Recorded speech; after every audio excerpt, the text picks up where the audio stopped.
This is day 2 of the UofT AI Ethics Conference. Our first panel is the Embedded Ethics Education Initiative. And so we have here Sheila, McIlraith, and David Liu. So since the panel is about embedded ethics education, E3I, the natural question is, can you give a brief description about it, and then how E3I started as founding members of this initiative? What sparked the idea? What was the motivation? And how did the group come together? So first I wanted to say thank you very much for organizing this event and for all of the effort that you've put into organizing it. These are such an important component of undergraduate student experience and graduate student experience. And so big kudos to you and all the others who have been organizing this event. And E3I is really happy to be part of this. So thank you for inviting us. So I'm Sheila McIlraith, as was mentioned previously, and I'm one of 4 people that comprise the core team of E3I, the University of Toronto Embedded Ethics Education Initiative. David Liu is one of our partners in crime, but the team comprises Diane Horton, who is a teaching faculty member in the Department of Computer Science, David Liu, who's our Associate Chair of Undergraduate Studies and also in teaching faculty in computer science. Me, I'm also a research faculty member in computer science. My specialty is AI. And I'm also affiliated with the Schwartz Reisman Institute for Technology and Society, where I'm Associate Director. And importantly, Stephen Coyne, who many of you may know, who is joint teaching faculty, joint between the philosophy department and the computer science department, but trained as a philosopher, a PhD in philosophy and in ethics in particular. So that comprises the team. So the mission of the of E3I is to endow our students with the knowledge, skills, and incentive to incorporate ethical considerations into the design, development, and deployment of technology while they're here at the university, but also throughout their careers as computer scientists, to really give them those skills and expertise and awareness. And the way that we do that is by creating small modules, 1 to 2 hour modules, which we embed into select computer science courses. Those modules very carefully pair some sort of technology that the students are learning in their class with an ethical consideration that ideally we hope will be exposed and uncovered in the way that we teach the material. And so and we use discovery learning and active learning and all sorts of other techniques to help students really discover these things for themselves. The philosophy of our program is that we're trying to teach students how to think and not what to think. We do not want to proselytize. We want to make these discussions safe, and we want to really encourage. There's no right answer. That we really want to help them to navigate the landscape, framing them through techniques that are often used in philosophy to help understand what those ethical issues are and how we can think about them from different viewpoints, using different stakeholders and really taking different perspectives on problems. So the modules are developed in partnership between philosophers and the computer science faculty members and the larger computer science team, and they are similarly delivered by both a philosopher and the faculty member in computer science. And Steve Coyne in particular is the person who's the boots on the ground right now, who does a lot of the development. We also have some fantastic TAs, both TAs in philosophy and TAs in computer science, who support those efforts and make the program work. We've got about, I guess, I don't want to talk for too long, but just one more element. As we've been developing this program, we've been doing some assessment of the program to make sure that we were achieving our pedagogical goals and that we were being effective. And because classroom time is a limited resource, and we don't want to take time away from professors that are already working with a short time, we wanted to make sure that we were doing things impactfully. And so we've done a variety of assessment, much of it led by Diane Horton,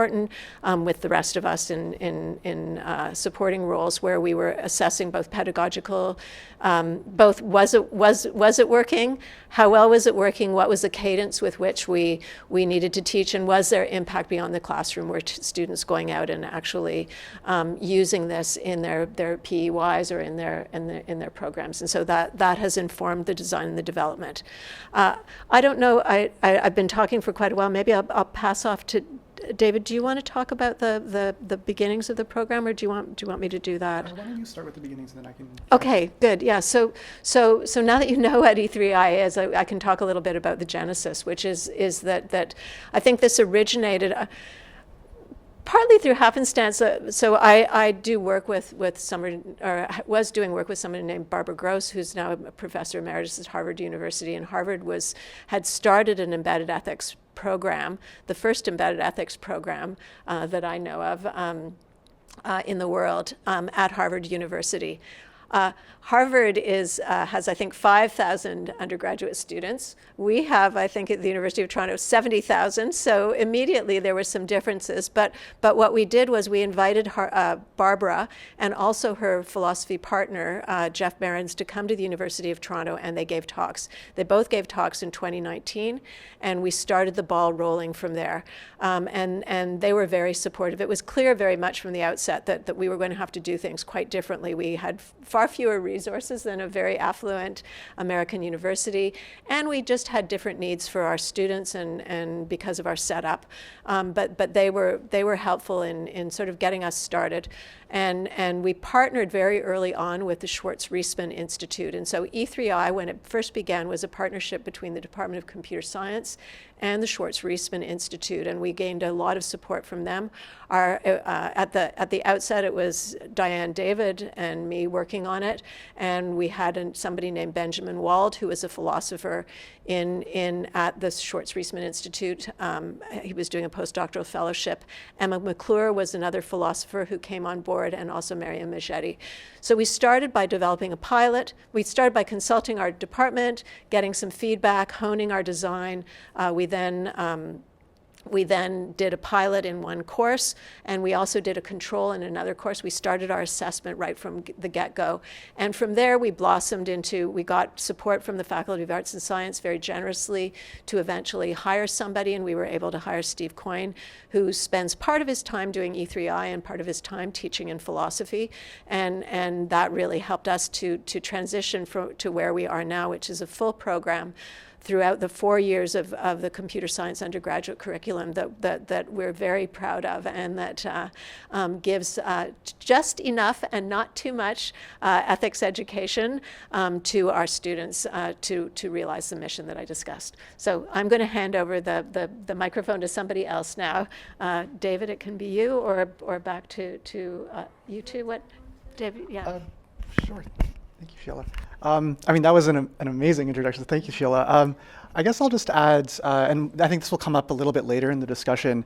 This program has been going on, I think, for 5 years now. The first embedded ethics module was delivered in CSC 111, a first-year computer science course that actually I was teaching back in the winter of 2021. So one of the things that I think is that we're really proud of in all the work that we've done is that we started with a one course pilot, one module pilot, and from there we blossomed into, I've used the word blossom again, but we blossomed into, I think, 4 modules, 4 courses the next year, then 7, then 10, 11, 12, and so I think we're up to, either 12 or 13 courses now across the Department of Computer Science, as Sheila said, spanning all 4 years of our program, required first and second year courses, but also several different electives at the 3rd and 4th year level.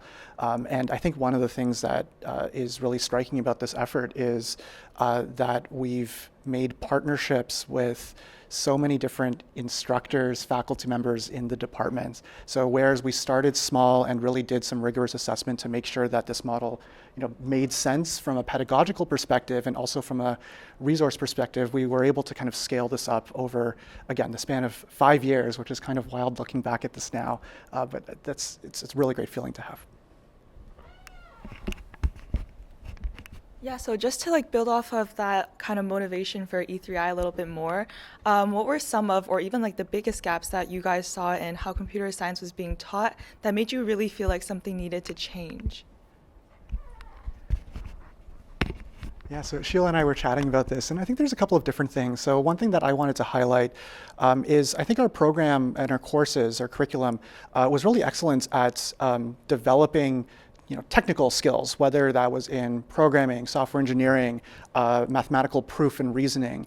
But one of the things that we were not doing as much of in our courses, our curriculum that our students were taking across all their years of study, was in talking about and really interrogating the social and ethical implications and impacts of their work.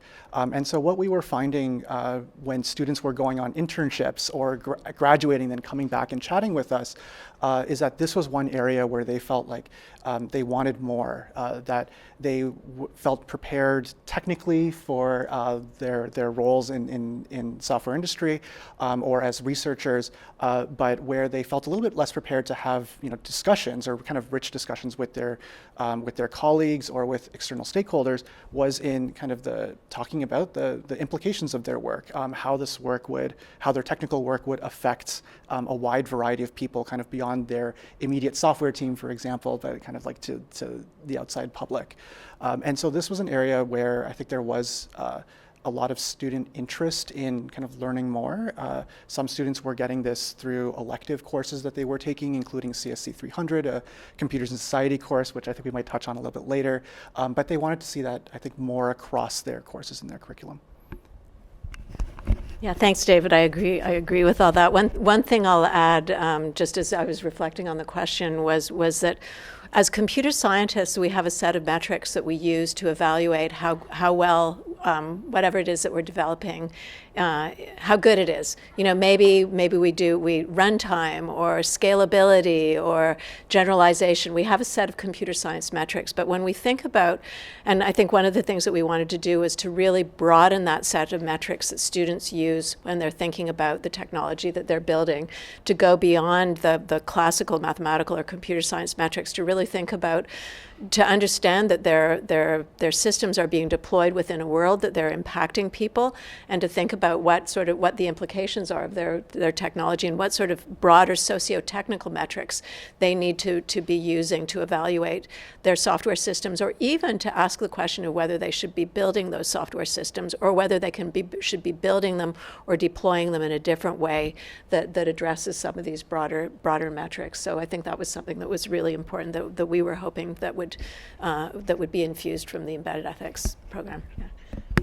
And just to kind of build on this point, one of the things that I think attracts a lot of people, including myself, to the field of computer science is this sense of empowerment that you get with being able to write code, to build software that will get the computer to do something cool, that will be able to process huge amounts of data in ways that you wouldn't be able to do so by hand, or to build websites like what people use on a daily basis, or build apps.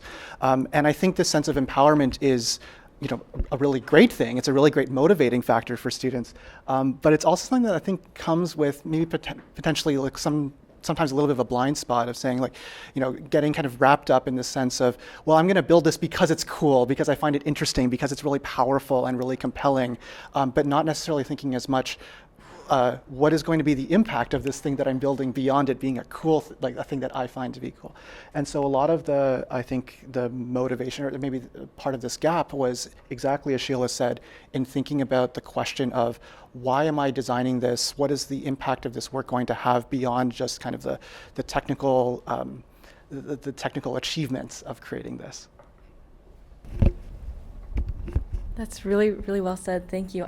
Yesterday, actually, during the first day of the conference, we had a workshop on interpretability, and we were going through all these metrics, and people in the audience were asking, but why do we want to maximize this? Why do we want to do that? So I think the goal of our conference and the motivation for starting E3I, it really resonates with us. It's amazing to see how E3I has gotten so, blossomed.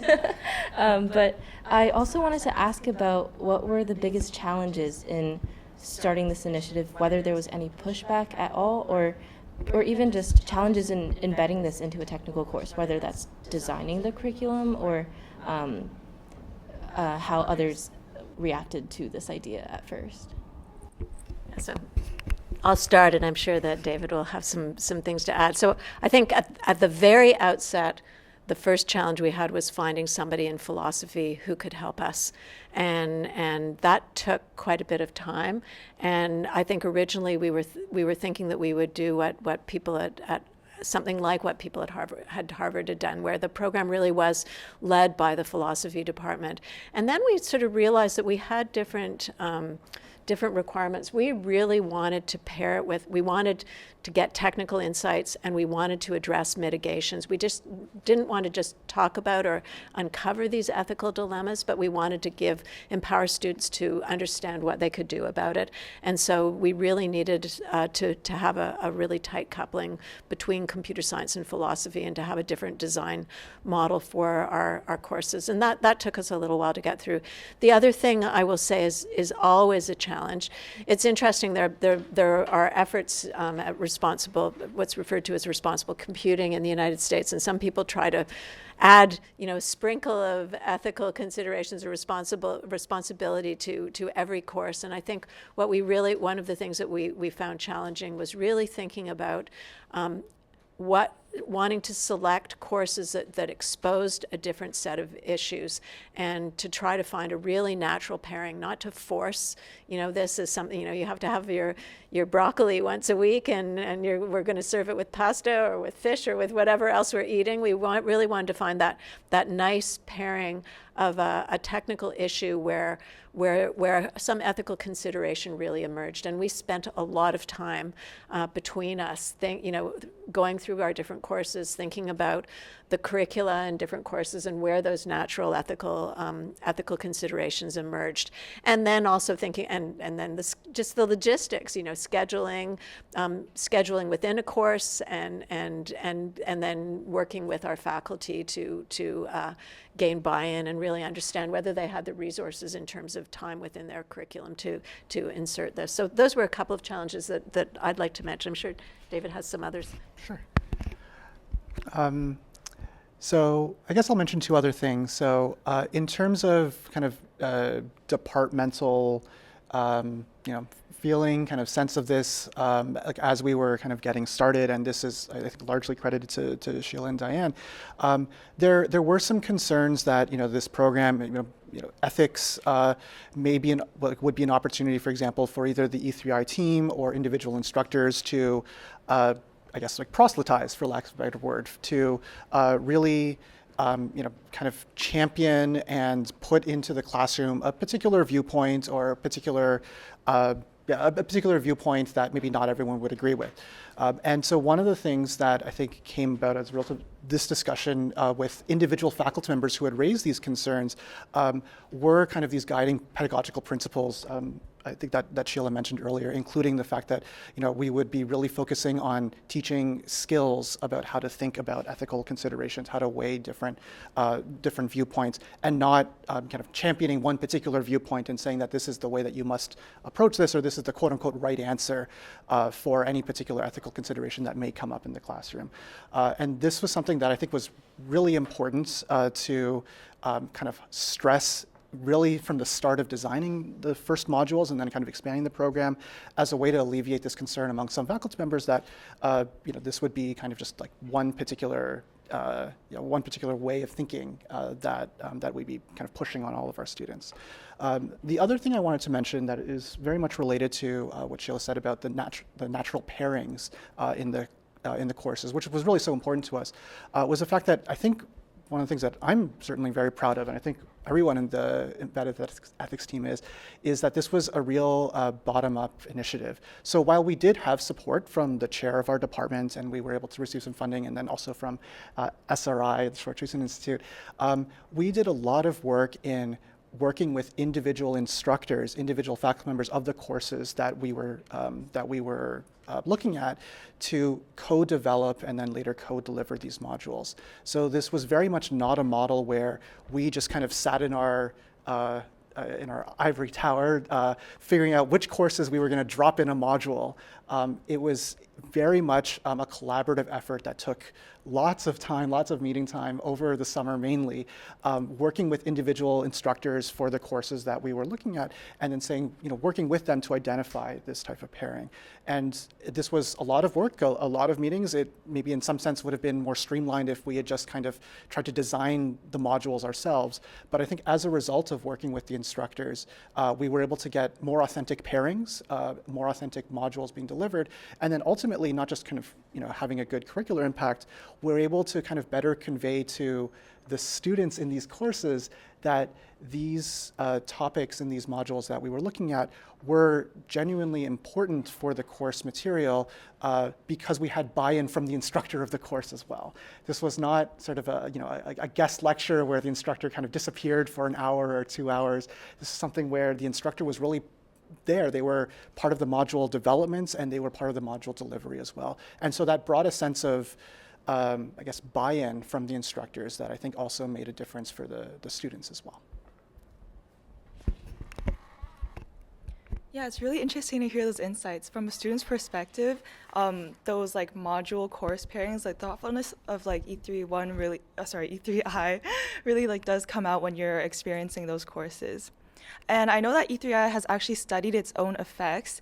And so we wanted to ask, what surprised you most in that research regarding the effectiveness of these modules, or anything else interesting that you've discovered? So we've done this we started with a study of the first year, our first delivery. We were one of the benefits of having 70,000 students in an undergraduate population, or more so having a large undergraduate computer science courses, is that we were able to run a study that was statistically significant. We had enough students, and we were also able to have a control group. So we were able to do good science, and that was really nice for us. So in our first study, we were really wanting to understand students' attitudes and efficacy and their sense of efficacy towards ethical issues. In the second study, we were trying to do a longitudinal study. So we wanted to ask ourselves, is more better? What is the frequency or the cadence with which we want to deliver embedded ethics modules? And in the final study, we were wanting to study whether there was impact beyond the classroom. Either were we encouraging students to go out and take other ethics courses within the university, or when they were in summer employment or on PEY, were they actually finding that they were uncovering, looking at problems differently, or feeling empowered or able to act in different ways. And I would say that I don't know whether surprised is the right word, but I was really delighted to see the outcomes of those three studies. The first one did indeed demonstrate a statistically significant impact that we were having on student efficacy with respect to dealing with ethical matters. The second one really did, I guess that was interesting. It uncovered that sometimes more is not better, which was a good answer for us since we were resource bounded, that really it was sufficient to have one module in a term, that if you had two modules in a term, it didn't really, even though they were in different courses, it didn't increase students' abilities or skills. But that students needed sort of a booster shot, that if they had a module and then they hadn't had a module for a while, they really did, their skills or sense of efficacy waned a little bit, and so they needed some sort of a booster shot. So that was actually a really interesting thing for us to discover, and it really informed the cadence with which we decided to design our program and the number of offerings that we did.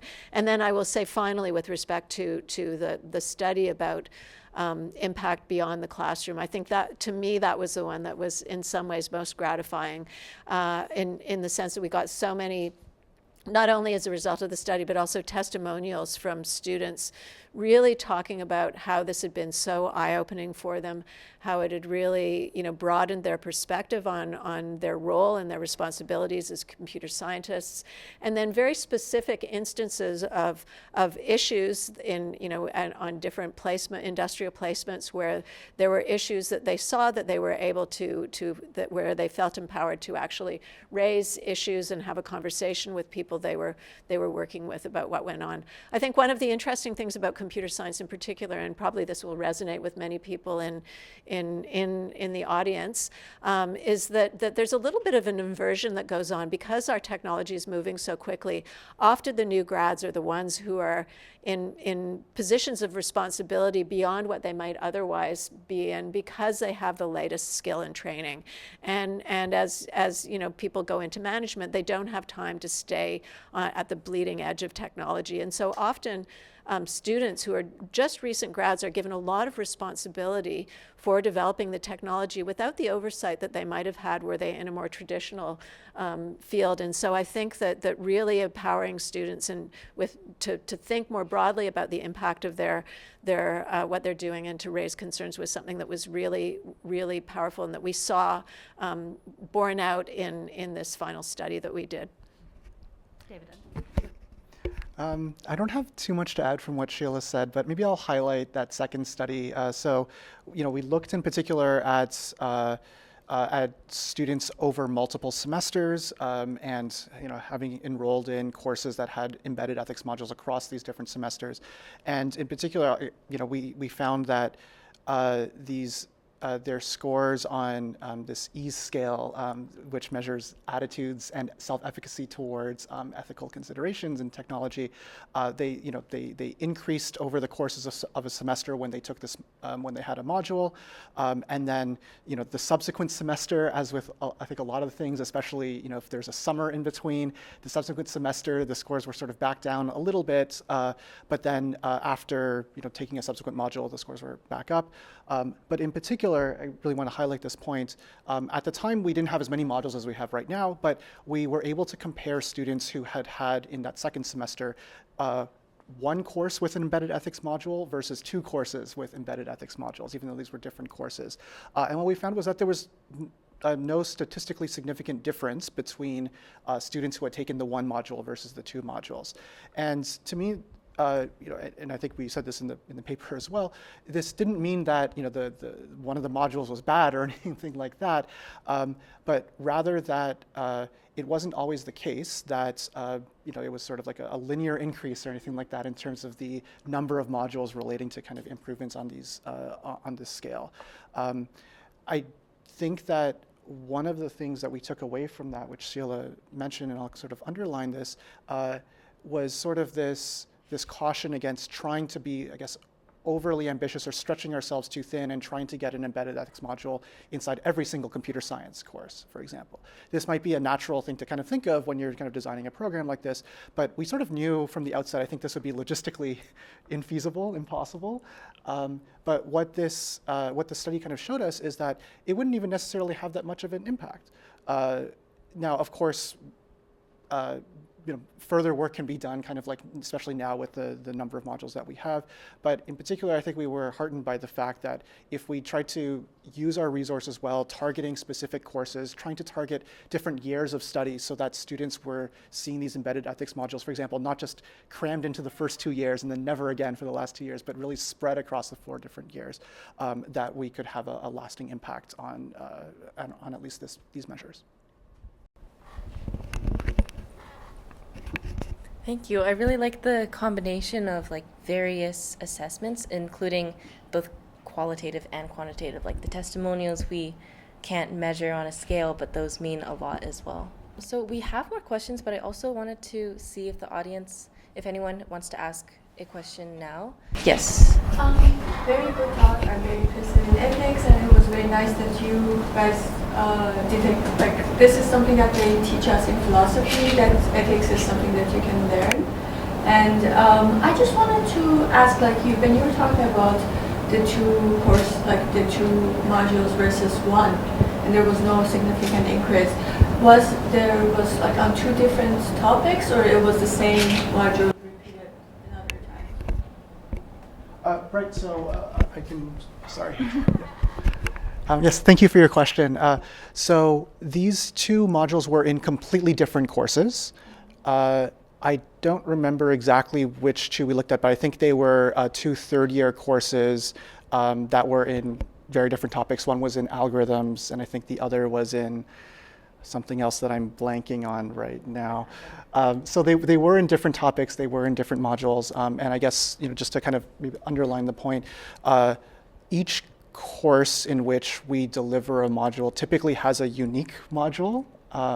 So we've also tried to be fairly deliberate in not repeating or having significant overlap between different modules and different courses, because the way that especially at the upper years, because the way that our program, the computer science program is structured, the first 2 years are quite fixed. There's certain kind of required courses that students need to take, and then the third and fourth year are very open. There's a lot of flexibility in the courses that students can take, and so we actually wanted to avoid the situation where students may take two different third year or fourth year elective courses, but end up getting the same module and kind of feeling like, oh man, I already saw this. Why am I seeing it again?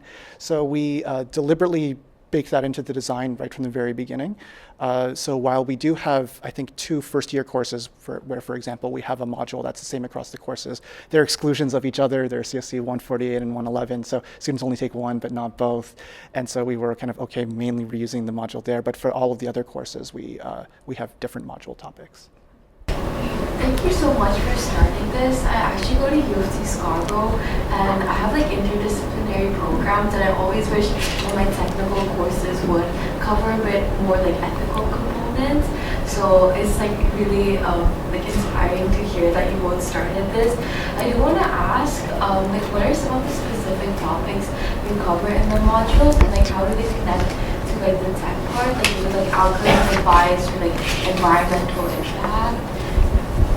I'll just say before turning it over to Sheila that one of the things we'd love to make sure gets disseminated is we have a website where we actually post our modules.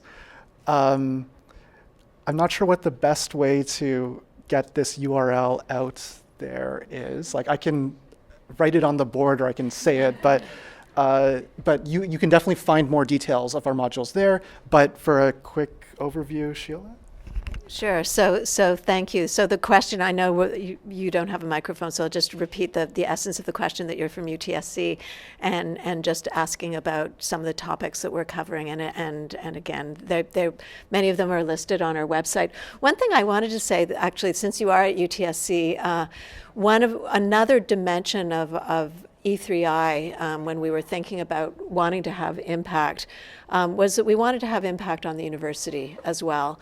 And we believed that this mission, the E3I mission, was not restricted to computer science. And so one of the things that we were interested in doing was a little bit of franchising, for lack of a better word. We always say it, and then we say for lack of a better word, because I think it's evocative, but perhaps not doing sufficient gravitas to our educational system. So we did reach out. We have piloted modules in a number of other different courses within the Faculty of Arts and Science at the undergraduate level. But also, I'm very happy to say that UTSC is exploring beginning a program of this sort on the UTSC campus as well. I don't know, you may be too far along to be impacted by it, but we are really interested in doing that. And one of the things that we did do that is easily accessible from there's an E3I site both at the Schwartz Reisman Institute and one that in computer science, that we did a workshop where we had a workshop that had over 100 participants, 80 different academic representation from 80 different universities that came in and understood how to build an embedded ethics a module, and so that was something that was important. Sorry, but I'm not answering your question. And actually, maybe I don't know, David, whether you want to. I actually anticipated this question, and I printed out our list of courses and some of the pairings because I can never remember all of them. But I'll just select a couple, and David can elaborate. So Within machine learning, for example, of course, AI is an obvious example. So there we were looking at recommender systems and objective functions and people's preferences and notions of autonomy and manipulation, whether a recommender system was actually manipulating you or whether you had autonomy in terms of where you were, what bundles of things you saw, for example, in a recommender system, or whether it was entrenching you towards a particular viewpoint, perhaps with your compliance, because we all want to see what we want to see, and then just talking about mitigations as well, which was another important component to really think about how we might mitigate in that particular instance,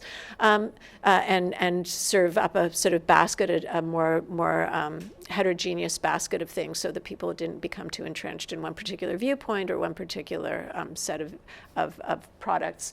And just one other example is in our game design course, which for those of you who are on the St. George campus know, Steve Engels does such a good job of teaching. But of course, there's an example of building cool technology. And of course, when you think about building a game, you want a game that people just want to play more and more and more of. But then we had to step, and that's indeed what some of the metrics are, back to my comment about thinking about how we evaluate our technology. And then, so Steve Engels and Steve Coyne had this shtick where they, where Steve Coyne would be in the audience and raise some questions about addiction in particular, and about whether compelling somebody to play all the time is a good thing to do, and whether we need to be responsible with respect to our game design to have an off switch, or to be able to, those are some of the mitigations that were discussed, and whether we really should be making things as addictive as they could be. So those are just two that I highlight. I don't know, David, do you want to highlight another one, or yeah? Sure, thank you.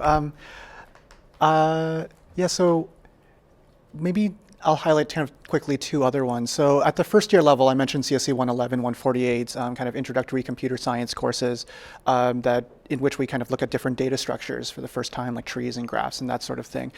So the first module that we developed was on contact tracing and privacy. So this was kind of, during the COVID-19 pandemic, contact tracing, representing kind of contacts through a graph data structure, and thinking about this, really important public health question of how might we kind of detect contacts trace contacts, and then by this kind of like detect vectors of spread of a virus like COVID-19. And there were some really important trade-offs that we looked at relating to kind of data collection to be able to, for example, build a graph, and then what kind of privacy implications there were.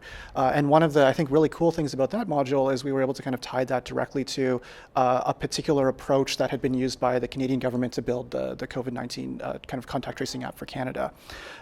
In a second year software design course, CSE 207, for those of you who know the computer science course codes, this is a course in which students work in a team to build a software project, to kind of design and build a fully functioning application. And the embedded ethics module in that course concerns disability and accessibility and universal design.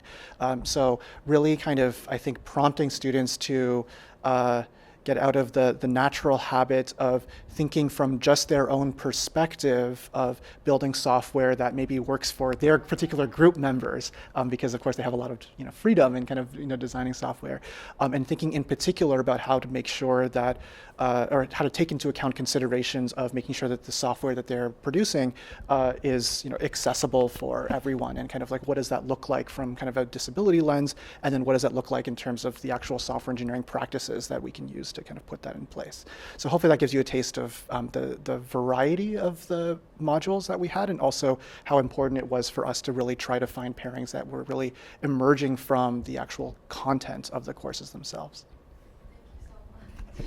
I was going to say one other thing about the first year course on contact tracing. We had a lot of fun developing that module, because when we wanted to do discovery learning, and so we wanted to create data where students could sort of infer salacious things about people from where they were. So the students had a lot of fun, speculating, oh, gee, this person and this person seem to be spending a lot of time together, and maybe they're dating, or all these people must work together, and oh, this person must be on vacation. Anyways, it was lots of fun to create the data, and a lot of fun, I think, for the students in the classroom to benevolently sort of speculate and really discover, my goodness, you can infer or speculate about a lot of things that are very private for people just from their location data, and as a collective, and some sort of side knowledge about how people operate. So yeah.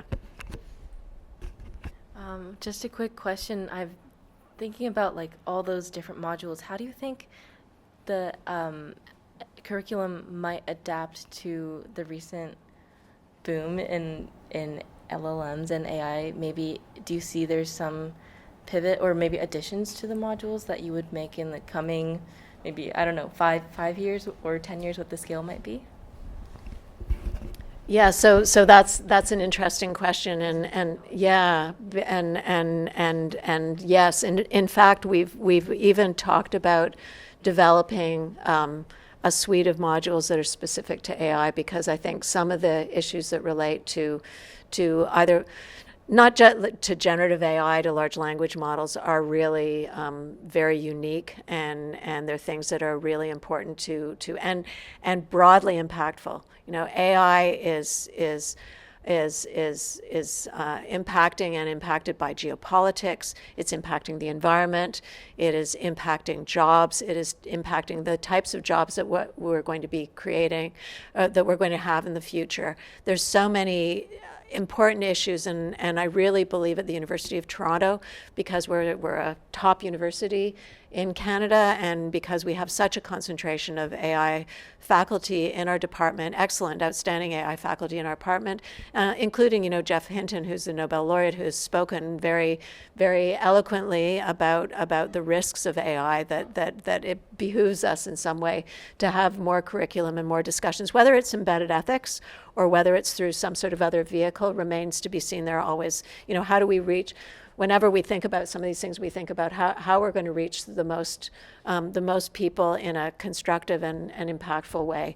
And I think we're still having those discussions, but there's certainly a lot of appetite at the university for really educating educating and empowering our student body.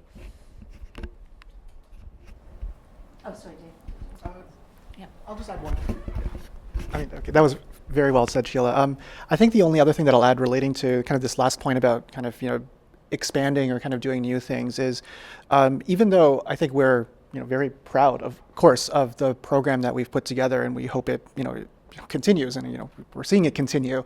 I think one of the kind of downstream effects of this work is it's created more spaces within our department and also beyond our department for more people to be having lots of conversations about ethical impact of, AI technology kind of more broadly. And of course, we're not, E3I is not unique in this, but I think one of the things that I would love to see in the future is, more people discussing these issues, more instructors, more departments. Like this isn't going to be just, I think E3I will play an important role in discussions in the future, but I don't think we want to play a singular role. That these initiatives are, these issues are kind of bigger than any one particular program to address, and this is going to be something that we kind of look at it sort of like the network across the university. And I will add, and that's why events such as this are so important, and so important for everybody to sort of lean in and play their part in encouraging these discussions and bringing people together with different viewpoints to really understand how we can address some of these very impactful issues. Thank you. It's amazing as students, I think sometimes we get caught up in, oh, I need to get this grade, I need to complete this assignment. And so to hear all the thoughtfulness and design of what goes behind designing a module or any course that you've taught in the past is really great to hear as students who maybe haven't done that before. It's hard to think about it from the other side of the table. Have you ever considered, because like there's so many different modules, and like you talked about how some can be coupled together, just about like AIs and LLMs and like the more recent sort of changes within the industry. Do you see there being a future where instead of being like just modules within a course across like many different courses, but having sort of like a suite of courses just specifically for like ethics and combining all of these topics together? So the question, just to paraphrase, is because we have so many different modules, have we thought about sort of combining them together into a one, especially related to LLMs and some of what's going on, whether we might combine it into one course. Sorry, that doesn't do quite justice, but an approximation. So I will say that we have had an ethics and society, a computer science and society course for maybe 30 years, and some of our esteemed senior colleagues have been on the ground floor thinking about these things for a long time. And one of the things that when we first started E3I, we wanted to do something different than that course. So that course is an excellent course. It's a third-year course, and to an extent, and it's an optional course, which means that the people who take it are often people who already have an interest in these topics and some commitment to learning more. And I think one of the things we wanted to do with E3I was to touch everybody in first year, touch everybody in second year, and just to get people thinking about it in the context of the technical material that they were learning. But yes, it's a great idea, and indeed at the especially now, because there's so much, I would say, I guess, for me, thinking about AI, there's just so many dimensions to AI safety and to ethical issues relating to AI that it would be really interesting to have a course at either the undergraduate level or the graduate level. And there is a course at the graduate level that one of my colleagues is just starting to offer. But it would be nice to have something at the undergraduate level as well. We're always struggling with resources, both people to teach courses and space in our curriculum. So that's something that I'm sure David can speak to with. Yeah, I mean, so first of all, plugging CSC 300 Computers in Society, if that's a course that is not on your radar, but you're interested in exploring more of these issues, that's a course that you could take for sure, CSC 300. I think one of the things that I think we've done particularly, one of the things that was kind of deliberate in the design of the program was to go to where the students were already at. So indeed, kind of paraphrasing what Sheila said, students were already taking CSC 300, and that was great, but it was an elective course. It wasn't a required course for our program, so there were lots of computer science students who were not taking this course, maybe because they weren't interested or they didn't think that it was important to their education. And one of the structural things that I think is really important for the E3I program is that it is embedding modules in courses that one are required at the first and second year level, but also that are really kind of spread out at the third and fourth year level. And I think this was important, both practically in order to reach students where they were at, but also to really, really underscore this point that the ethical and societal implications of their technical studies are not like a separate thing from their technical studies. Like maybe you literally say them in different sentences or maybe different lectures, but they're all part of the unified study of this particular technology or this particular building of the technology. One of the things that we sometimes see in offering a separate course is that it kind of provides the opportunity for students to sort of compartmentalize a little bit, say that, okay, these are going to be my quote unquote technical computer science courses, and this is going to be my ethics course or my computers in society, or my society course. And that's not to say that all students have this mindset, or not to say that that's not the best thing, but it's something that I think is a structural limitation in having separate courses. So while we do have CSC 300, which I think is a great course, and actually we have other courses at in the Faculty of Arts and Science that explore these issues in more depth. I'll plug a course that Stephen Coyne kind of designed in his teaching, which is PHL 277, Ethics and Data. This is a great course offered by the Department of Philosophy. Steve Coyne's teaching it. He's fantastic. So like while there are other courses that actually we've been trying to promote within our embedded ethics modules as sort of like a, if you want to go deeper or find out more, here are some courses that you can take. We're very happy with kind of the existing structure of embedded ethics the way that it is. But all that doesn't preclude expanding on these further, especially in the area of AI ethics. Thank you. Thank you.